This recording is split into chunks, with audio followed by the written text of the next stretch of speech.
코로나 때문에 이제 많이 힘들어지기도 했었고, 그 요즘에 막 우크라이나 파병 때문에 이야기가 많잖아요. 근데 이미 북한에서는 소문이 돌았다라고 하더라고요. 5월 달부터. 그 평양에서. 그런 얘기는 정말 김정일 때도 없었던 것 같은데, 요즘에는 일제 때보다 못하다라는 게 나올 정도로. 제2의 고난의 행군이 또 시작됐다. 뭐 이런 얘기도 들렸었는데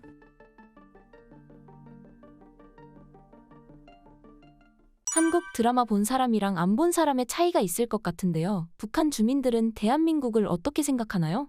그 사람은 그러니까 대한민국이라고까지는 저는 잘 몰랐어요. 네, 남조선. 네, 남조선 그렇게 얘기하고 남한 북한이런데 그냥 뭐 그쪽에서는 또 그렇게 부르는가 보다 그렇게 생각을 했는데 굉장히 일단은 잘 사는 나라다. 그리고 어떤 자료를 봤었는데 10위 안에 이제 계속해서 반복해서 들어갈 정도로 이게 같은 민족인데 이렇게까지 또 발전할 수가 있구나 그런 생각을 되게 많이 했었고 그런 정도로 많이 소문이 나 있죠. 잘 살고 발전되어 있고 그리고 이제 세계에 뭔가 선두를 달리고 있다. 못 본 사람들은 아마 아직도 우리의 철천지 원수인 미국 놈들이 득실거리는 세상으로 알고 있죠. 그리고 이제 대한민국 드라마를 한번 보잖아요. 북한에 이런 말이 있어요. 대한민국 드라마 한 번도 못 본 사람은 있어도 한 번만 본 사람은 없다.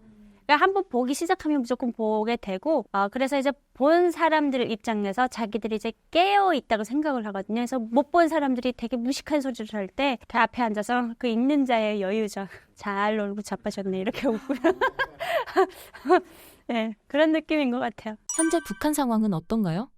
이거는 뭐 듣기는 들었는데 정확한지는 모르겠어요. 확실히. 어쨌든 코로나 때문에 이제 많이 힘들어지기도 했었고 그리고 그 요즘에 막 우크라이나 파병 때문에 이야기가 많잖아요. 근데 이미 북한에서는 소문이 돌았다라고 하더라고요. 5월 달부터 그 평양에서 이제 러시아의 군대들 보낸다라는 식으로 이제 소문이 돌았는데 그때는 뭔 얘기인가 했더니 이제 와서 이제 우리 언론에서도 나오고 그러고 있잖아요. 그래서 그런 식으로 거의 뭐 정말 힘들었는데 지금은 조금 평양은 그래도 많이 좀 괜찮아서 이 상태라고 해요. 그래서 뭐 러시아에서도 들어오고 중국에서도 뭐가 들어오고 해가지고 그런데 살아 있으니 사는 거다 싶을 정도로 굉장히 힘들었었다고 하더라고요.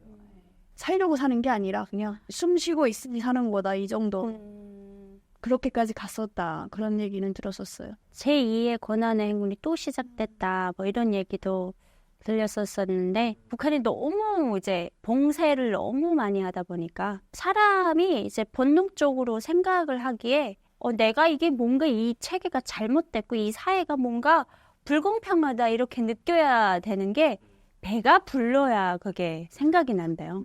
배고프면 절대 그런 생각 안 든대요. 이게 배고프니까 눈앞에 지금 이게 너무 그러니까 이제 딴 생각을 못 하는 거예요. 그리고 앞뒤로 막아놨으니까 어떻게 도망갈 데도 없어요. 그래서 정말 용감하신 분들이 바다로 막 오고 DMZ로 막 넘어오시잖아요. 지금 보면 밑에는 38선이 이렇게 있고 위에 그 중국 쪽에는 북한이 가져다 쓸 수 있는 5G는 거기다 싹 다 장비, 최첨단 장비 거기다 싹 다 투입했대요. 그 정도로 그냥 거기 갇혀있는 사람들은 아까 전에 살아있으니까 살아있는 느낌이었던 것 같아요. 참 밖에서 보면 안타깝죠. 왜 저렇게 저도 그랬거든요. 그 세상에서 살 때 아무리 그 대한민국 드라마를 보고 대한민국이 잘 산다 이렇게 느꼈어도 깨치지 못한 게 하나 있는 게 뭐냐면 내가 몸으로 부딪혀봐야 자유가 어떤 건지 알게 돼요. 그래서 그거를 깨치는데 제가 해외에 나와서 있었던 그 4년이라는 세월이 굉장히 저한테는 고마운 세월이었던 거죠. 저도 뭐 김정은 정권을 초기에 좀 겪어보고 이제 나왔는데 그런 얘기는 정말 김정일 때도 없었던 것 같은데 요즘에는 일제 때보다 못하다라는 게 나올 정도로 맞아요. 그러니까 거의 통제는 통제대로 더 강력해지고 먹고 사는 건 더 어려워지고 하니까 야 일제 때도 이러지 않았다라는 얘기가 북한 주민들 사이에서 나온다라고 하더라고요. 그래서 김정은이 정말 그냥 끝까지 몰고 가는구나라는 생각이 들었죠. 탈북을 하게 된 계기는 무엇이며 탈북 과정을 소개해 주신다면요? 탈북하게 된 계기는 아까 전에 이제 대한민국 드라마를 잘못 배워서 이민호 오빠 만나러 온 거고요. 이 이민호 오빠가 제일 잘못했습니다. 네, 잘못한 오빠들이 몇 명 있는데, 네, 그 별에서 온 동무부터 시작해가지고, 예, 권상우 오빠 책임지시라요. 당신들이 주범입니다. 아니 그 이제 대한민국 남자라는 게 북한 여자 입장에서는 굉장히 자상하고 그러니까 여자를 배려해 줄 줄 아는 매너가 몸에 배어 있는 굉장히 따뜻한 남자들이에요. 그러니까 저희 아버지 아까 전에 군인이셨다고 그랬잖아요. 아버지가 집에 한 달에 한 번 들어오셨는데 아버지 집에 들어오시면 집이 군 병령이 그러니까 우리 아버지는 들어와서 이제 수평수직 직각직선 안 맞으면 너무 속상해하셨어요. 아버지가 건설부대셨거든요. 그러니까 이제 우리 집 가훈이 그거였던 것 같아요. 수평수직 직각직선. 그리고 아버지가 이제 술 한 잔 거나하게 드시면 저랑 동생을 세워놓고 맨날 열병 종대는 나라는 제거 사령관기를 향하여 경례! 우리 맨날 어릴 때 8살, 4살짜리 애들이 맨날 이러고 살았다니까? 그러니까 아버지 들어오면 애들이 기겁을 하는 거야. 근데 이제 대한민국에 와서 생각해보니까 이게 아버지가 우리한테 줄 수 있는 사랑의 표현 방법, 그거, 왜냐면 우리 아버지도 그 사회에서 자라신 분이고 아버지가 처음이었잖아. 모르셨던 것 같아요. 그러다 보니까 이제 아버지를 보다가 대한민국 남자를 딱 봤는데 이게 상대적으로 반사이익이 확 된 뭘 저희가 이제 북한 식당에서 일을 하다 보면 이 여성 종업원들이 그 이제 다반이라고 하죠. 이제 여기 쟁반이라고 해요. 그 쟁반에다 정말 무겁게 그 이제 갖고 다녀요. 이제 음식들을 막 나르는데 그걸 보면서 애처로워하고 뭐라도 이제 도와주려고 하고 이런 거를 보면 우리 아버지한테는 없던 게 보이는 거예요. 그래서 야, 이 사람들 정말 진짜 자상한 남자들이다. 그래서 마지막에는 그 북한 식당 종업원들이 어떻게 되냐면 자기의 마음을 터놓을 수 있는 감정 쓰레기통 있잖아요. 그거를 다 하나씩 갖고 있는데 그게 다 대한민국 사람들이에요. 같은 친구들끼리 이렇게 동료들끼리 했다가는 큰일이 날 수도 있거든요. 서로 비판하고 통제하는 그런 데서 살다 보니까 안 통하는 뭔가를 이 사람들한테 이렇게 감정을 이제 얘기를 하더라고요. 근데 그게 처음엔 저도 이해가 안 됐었는데 제가 한 4년 거기 있어 보니까 왜 그런지 이해가 되더라고요. 그 사람들한테는 우리의 이 마음에 억눌린 이 분노를 받아줄 수 있을 만한 스판이 있는 거예요. 그게 흡수할 수 있는. 그러니까 아무리 우리가 뭐 이렇게 해도 그걸 다 받아주고 이 얘기가 다른 데로 나갈 일이 없어요. 제일 안전? 네, 제일 안전하니까. 그러니까 마지막에 처음엔 이제 저거 있잖아요. 오빠 자기 미니가 있잖아요. 어제 나한테 뭐 이렇게 했어요. 그래서 맨날 꼬지르다가 마지막에는 최고 지도자를 뭐라 해도 욕하는 수준까지 가는 거예요. 뭔가 좀 잘못된 것 같다. 이런 얘기까지 할 만큼 가는 거예요. 그러니까 서로 공유한 게 이만큼 커지잖아요. 그게 나만 있는 줄 알았는데 저희 식당 종업원이 16명이었거든요. 16명 다 있어요. 그런 공감대를 가진. 그래서 그 사람들을 이제 북한 식당 종업원들은 단거리라 부릅니다. 예. 그래서 저한테도 그런 단거리 하나 생겼는데 그 단거리 이제 처음에 만났을 때는 정말 지리산에서 간 내려온 반달곰처럼 생겼던 분이었거든요. 예. 그래서 굉장히 이제 악연으로 만났었다가 어느샌가 이제 마음을 터놓고 이러면서 보니까 이민호로 보이는 이제 매직이 일어난 거예요. 그래서 이제 이민호로 보이기 시작해서 결국에는 이 사람이랑 4년이라는 세월을 제가 연애를 하고 있더라고요.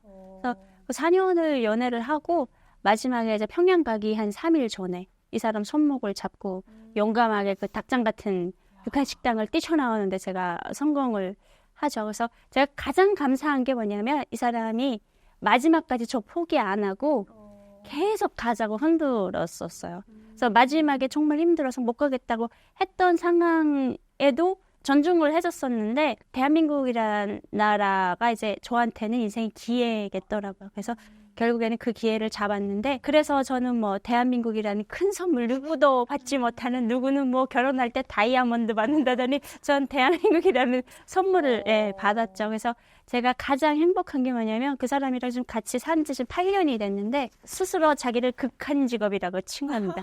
한수혜 씨 남편이라는 직업은 굉장히 힘듭니다. 근데 눈에 넣어도 아프지 않을 이제 딸이 태어났는데 그 딸을 대한민국에서 낳았다는 그 안도감 그리고 엄마로서 내가 해줄 수 있는 최고의 선물을 해준 것 같아서 굉장히 뿌듯합니다. 저는 이제 몰타에 나가서 유럽에 있는 이제 자그마한 나라거든요. 이탈리아 가까이 있는 그 몰타에 나가서 제가 만든 건 좀 봉제 공장에서 옷을 만들었어요. 예, 거기도 뭐 식당을 해보겠다고 뭐 지배인이 뭘 하긴 했는데 사실 유럽 사람들은 그렇게 파악 없는 음식을 잘 안 먹거든요. 그리고 북한이 뭐 경영에 대해서 뭘 알겠어요. 뭐 그냥 해봤자 이제 잘 안 되는 거죠, 식당이. 그래서 지금 저는 이제 옷 만드는 일을 하게 됐었고 그러다가 한 6개월 만에 저는 깨달았던 것 같아요. 가고 싶다라는 생각이 있었고 그냥 뭔가 저는 이제 부당함을 좀 그러면 굉장히 못 견디는 스타일이거든요. 자꾸 이렇게 누르려고 하면 자꾸 이렇게 튕겨 나가려고 하는 그런 편인데 계속 감시를 그러니까 첫날부터 좀 부당하다고 느꼈던 게 이제 여권을 일단 헬스 맞아요. 여권 헬스하고 그다음에 이제 뭐 그런 대로 나름 열심히 살아가려고 하는데 계속 비판을 하는 거예요. 안 그래도 지금 부모 떠나와서 힘들어 죽겠는데 처음으로 부모를 떠나서 이렇게 간고하게 살아가고 있는데 나름 열심히 일을 했는데 일을 왜 이거밖에 못했냐 더 해라 당해 경고업전서로서 아니야. 좀 생각을 해봐. 야, 내가 펜트를 짚고 맨날 공부만 하고 숫자 계산만 하던 피타고라스 공식만 하던 애가 어떻게 이걸 갑자기 잘할 수 있냐고 될 거야, 당장. 어쨌든 뭐 그런 식으로 그 사람을 이제 정신 못 차리게 만드는 거예요. 편하게 두진 않는 것 같아요. 계속 쪼고 계속 이제 구석으로 몰아가고 막 이런 그런 편인데 그러다 보니까 내가 왜 이렇게 살아야 되지? 막 그런 생각을 하게 됐고 거기서 이제 비교가 되는 거죠. 옆에 외국 사람들은 막 이러다가 휴가 받고 여행도 가고 뭐 이제 밤새 클럽에 가서 또 놀고 오고 뭐 외국 남자를 사귀고 막 이러는데 저는 뭐 외국 사람이랑 5분만 이야기해도 큰일 나는 거예요. 그 버이언이 저희를 이제 감시하고 있는 사람 버이언이 다음날 얘기해도 지금 누구랑 얘기했다며 어머. 이제 저는 그냥 앉아서 옆에서 이제 그 한국 노래가 나와요. 중국 사람이 한국 노래를 들으면서 일을 하는데 그냥 백지영의 노래라서 살짝 입 모양만 따라 불렀는데 그걸 또 누가 갖다가 한 거예요. 옆에 같은 북한 동료가. 또 버이언이 저한테 와서 뭐 한국 노래, 남조선 노래 따라 불렀다며 뭐 엄마. 내가 왜 이렇게 살아야 되지? 막 그러다가 안 되겠다 해가지고 뭔가 부당함을 이제 알게 되고 저는 또 이제 못하게 하면 끝까지 해보려고 하는 그런 게 있어서 원래 또 핸드폰을 외국 사람한테 빌려가지고 핸드폰으로 막 이것저것 찾아보다가 유튜브라는 것도 알게 되었고 북한이 굉장히 잘못된 것이구나. 내가 북한을 떠난다고 해서 내가 잘못된 게 아니고 나 스스로 뭔가를 내 인생을 개척하는 게 되겠구나. 세계 사람들은 나를 지지하는 그런 게 되겠구나 싶어가지고 이제 주변에 그래도 그때 가장 가까웠던 동료들한테 같이 가자라고 얘기를 했죠. 저는 되게 무모했던 것 같아요 그때. 그래서 이제 그것도 나름 또 계획을 세운 게 각자 가서 얘기를 했어요. A와 B한테 A한테 먼저 가서 가자 하고 A랑 같이 B한테 가서 같이 가자 이렇게 해서 3명에서 모아가지고 계획을 세워서 나름 그때 또 운도 다 좋았어요. 저희가 북한 사람들이 나와 있다는 게 그 몰타 사회에 소문이 나면서 EU에서도 막 조사 나오고 이러니까 버이언이 살짝 한계를 내쳐. 여권을 이제 어머. 개별적으로 준 건 아니고 통역한데 40명의 여권을 다 맡겼어요. 그래서 이제 너가 갖고 있다가 누가 오면은 잠깐 줬다가 다시 해시하는 식으로. 근데 그 통역이 같이 탈북하기로 한 사람이었거든. 우와. 야, 역시. 그리고 버이언이 옆에 그 오스트리아에 무슨 사업 보고 오스트리아에 또 상사가 있나 봐요. 거기 상부에 보고하러 간대요. 한 3일을 자리를 비우는 거예요. 이때 가야 된다. 이때가 그 타이밍이다 해가지고 3명에서 이렇게 해서 3명 중에 2명밖에 여권이 없긴 했는데 어쨌든 이제 그 여권을 갖고 배 티켓을 구매해서 배 타고 이탈리아로 먼저 내가 섬나라라서 거기서 나와야 이제 안전한 거잖아요. 그렇게 해서 이탈리아로 가서 거기서부터 이제 쭉 해서 독일까지. 사실은 원래 독일에 살려고 했었거든. 그렇게 고민하면서도 우리는 이제 최악보단 차악을 항상 선택을 하잖아요. 그때 이제 내렸던 게 그것도 다 세대의 결과예요. 북한에서는 뭐 남조선이나 미국에 뭐 이렇게 제일 적대국으로 보는 나라에 가면은 정말 엄중한 걸로 보기 때문에 조금 그래도 괜찮을 것 같은 독일을 택했던 거죠. 가족 때문에. 독일에 가서 모른 척하고 그냥 이렇게 숨어 살면은 그래도 가족은 좀 안전하지 않을까라는 생각으로 독일에 갔는데 그게 쉽지가 않더라고요. 저희만 특별히 그랬을 수도 있는데 그래도 탈북민들이 제일 안전하게 보호가 되는 거는 한국이 아닐까라는 생각을 거기서 하게 됐고 실제로 또 이제 느끼기도 했었고 너무 난민들이 많아서 그래서 저희의 안전이 지켜지지가 않는 거예요. 그래서 이제 거기서 다시 또 결정을 해가지고 한국으로 가자 해서 이제 한국 대사관도 그러니까 국정원이라고 해야 될까요? 뭐 어딘지는 모르겠어요. 저희가 멀타를 이렇게 출발했을 때부터 지켜보고 있었는데 그냥 너네가 어디까지 가나 보자 이렇게 아니 그냥 와서 이제 아니 줄게라고 하시면 되는데 그런 빠른데 그게 법적으로 예 그게 저도 그랬는데 제가 이제 이 대한민국 남자가 이민호 씨가 제 손을 잡고 탈출을 했잖아요. 그 정보를 다 알고 있음에도 불구하고 도와주지 못했던 이유가 내가 직접 도와주세요라고 얘기를 해야 된대요. 그러니까 우리 대한민국 법에 그런 법이 있대요. 도와주세요라고 했을 때만 도와줄 수 있대요. 정말 저희도 독일까지 정말 엄청 간과하게 가긴 했거든요. 정말 예쁘긴 했지만 여행도 많이 하고 그랬지만 거기까지 가서 그 다음에 이제 한국 대사관에 연락해가지고 그 앞에서 이제 만났는데 저희 이름을 다 알고 있는 거예요. 마지막 나오신 분이. 오 마이 갓. 그 다음에 들어가자마자 그날 중으로 바로 비행기 태워서 보냈어요. 한국에. 이렇게 쉬운 걸. 우리가 깜깜하게 월터에서부터 거기까지 가서 거기서 또 이렇게 왔단 말이야. 막 그런 생각을 하게 됐죠. 참 생각도 깜찍했네요, 진짜.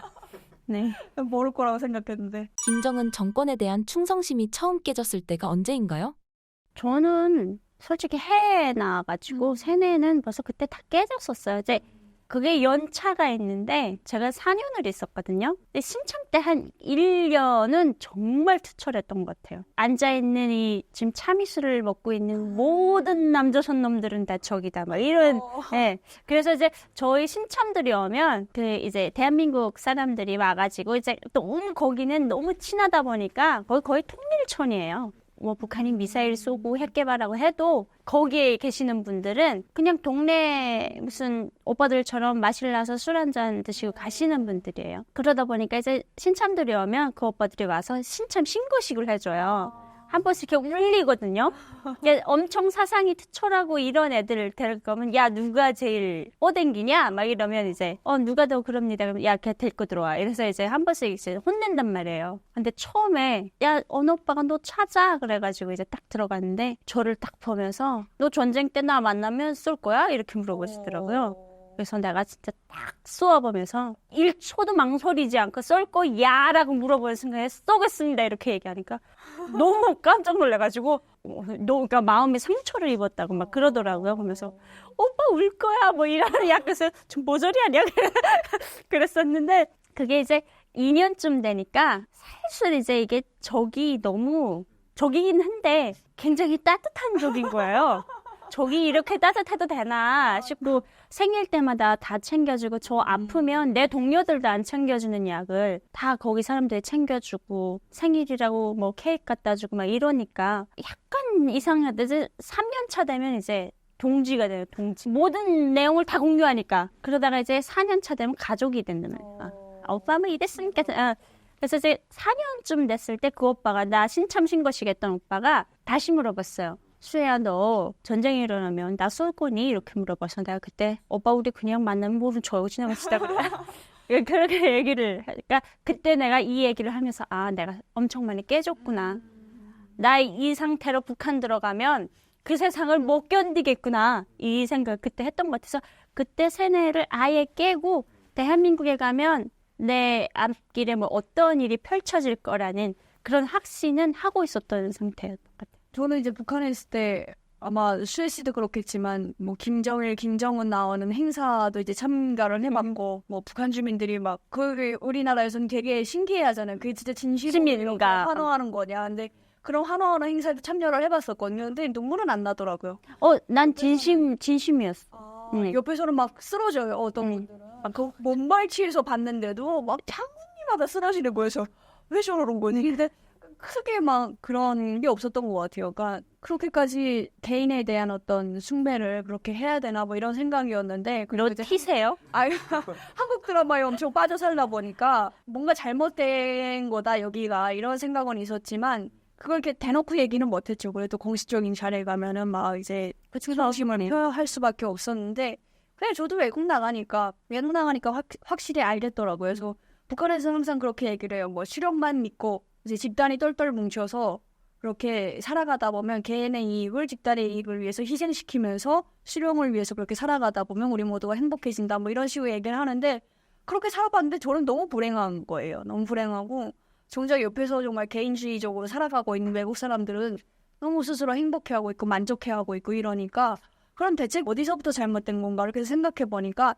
애초에 출발점부터 잘못됐구나. 내가 수령을 위해서 살아간다는 것 자체가 말도 안 되는 거고 수령을 위해서 살아가는 게 내가 행복하다는 건 애초에 성립할 수가 없구나 이런 생각을 이제 어찌 보면은 자기를 위해서 복종시키기 위해서 그런 식으로 나를 교육해 왔겠구나라는 걸 이제 알게 되었던 것 같아요. 그게 이제 아무래도 뭐 몰래 핸드폰 빌려보면서 유튜브로 이것저것 찾아보고 김정은에 대해서 찾아보다 보니까 굉장히 욕먹는 사람이네 외국에서는. 나는 이제 뭐 그 이름 세 글자만 얘기해도 그러니까 김정은이라고만 얘기해도 저는 그냥 죽어요. 김정은 원수님 이렇게 얘기해야지. 이거 앞에 격리하는 김정은 원수님 이렇게 딱 얘기를 해야 되는데 정작 외국 사람들은 막 욕하면서 살아가는 거예요. 그래서 아 이게 다 뭐 충성심이랑 말도 안 되는 거구나. 근데 이제 깨지는 거 같아. 제가 보기에는 첫 단추를 잘못 깼다고 얘기를 하는데 굉장히 그 수학적으로 증명을 하는 것 같은 우리 수학 선생님이 1에서 1에 3단론법을 적용을 해서 약간 이런 문제도 이제 수학자는 이렇게 보는구나. 그건 아니 그냥 약간 나는 그냥 싫으면 싫은 거야. 좋으면 좋고 약간 이렇게 그게 F거든요. 그러다 보니까 한 번 이제 확 돌면 때려쳐. 뭐 이런 그런 스타일인데 이렇게 체계적으로 이렇게 증명을 하나요? 저는 그럼 북한에서 제일 싫어하는 스타일이에요. 자유주의 분자. 네, 북한 체제랑은 안 맞는. 저희 남편이 항상 그래요. 저보고 너는 탈북 안 했으면 지금 요즘 감옥에 가 있겠다. 굉장히 네, 집단 생활 너무 싫어해가지고. 뭔가 이제 그 체제가 잘못됐다는 거를 공식에 넣어서 증명을 하는 그런 느낌이었네요.